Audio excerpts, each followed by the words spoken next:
새로 선출된 여야의 원내대표들 각각 뚜렷한 개성의 강성 이미지를 갖고 있습니다. 네, 이완구 원내대표는 이명박 정부의 세종시 수정안에 반대해 충남지사직을 내던졌고, 박영선 원내대표는 대기업 특혜 법안에 반대하는 소신을 굽히지 않으면서 강한 인상을 남겼습니다. 이강진 기자입니다. 세종시 수정안이 추진되던 지난 2009년 12월 수정안에 반대하던 이완구 당시 충남지사는 단식 끝에 사퇴를 선언합니다. 도민의 상실감에 대해 위로해 드려야 할 위치에 있는 사람으로서 저는 무거운 책임감을 느낍니다. 이 결정적 선택 이후 이완구 의원은 충청권의 대표 주자로 인식되며 친박근혜에게 합류하게 됐습니다. 이번 원내대표 선출 과정에서도 친박계 의원들의 지원을 받아 충청권 출신으로는 처음으로 새누리당의 원내 사령탑에 올랐습니다.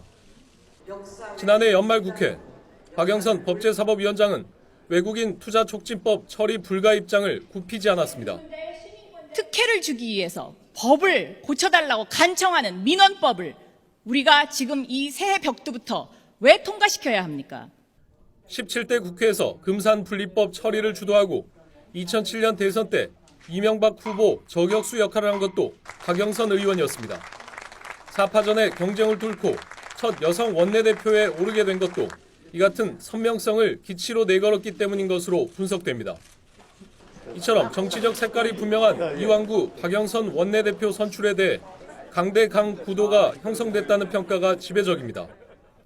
둘은 나란히 취임 일성으로 각각 강력한 여당과 야당의 역할을 강조하며 팽팽한 기싸움을 벌였습니다. 선출 뒤 첫 과제인 세월호 사태의 해법에서도 견해차를 드러냈습니다. 세월호의 특별법 제정을 위해서 가장 신속한 여야 원내대표 협상을 제의합니다. 수습을 하는데 총력을 기울여야 된다. 그러고 난 후에 아까 말씀드린 여러 가지 방안에 대해서 야당과 머리를 맞대고 생각을 해야 되겠다. 다만 삿바 싸움으로 시간을 끌 사안이 아니기 때문에 두 원내대표가 협상력을 발휘해 조기에 문제를 풀 가능성이 높습니다. 하지만 첫 시험 때인 지방선거가 다가올수록 재보궐선거의 판세가 복잡해질수록 전국의 주도권을 쥐기 위한 경쟁은 본격화될 것으로 보입니다. 그동안 여야 두 원내대표의 이미지는 강단과 소신 또는 강성으로 비춰져 왔습니다.